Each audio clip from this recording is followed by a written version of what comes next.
Scooty slip झाल्याने अपघात, 1 जण जखमी. कारंजा ते मानोरा रोडवरील धामणी फाट्याजवळील घटना. कारंजा मानोरा रोडवरील धामणी फाट्यावर दिनांक 12/9/2024 ला 1:30 वाजताच्या दरम्यान प्राप्त माहितीनुसार MS37K 9262 ही मोपेड दुचाकी वाहन अचानक स्लिप झाल्याने रोडच्या बाजूला पडली. त्यामुळे विष्णू सुर्वे वय 60 वर्ष राहणार जयपूर हे जखमी झाले.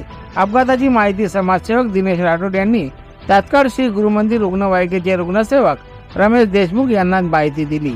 त्यांनी तात्काळ निर्माण फाउंडेशन शिवनेरी रुग्णवाहिकेचे शुभम खोड यांना माहिती दिली. शुभम खोड क्षणाचा विलंब न करता तात्काळ घटनास्थळी दाखल होऊन अपघातात जखमी झालेल्या रुग्णाला उपजिल्हा रुग्णालय कारंजा येथे आणले. तेथील वैद्यकीय अधिकारी यांनी त्यांच्यावर प्रथम उपचार करून पुढील उपचारासाठी वाशिम येथे पुढील उपचारासाठी पाठविले.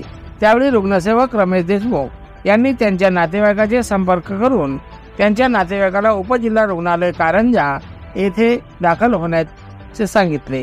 त्यांचे नातेवाईक व जयपूर येथील सरपंच काळे हे तात्काळ उपजिल्हा रुग्णालय कारंजा येथे दाखल झाले.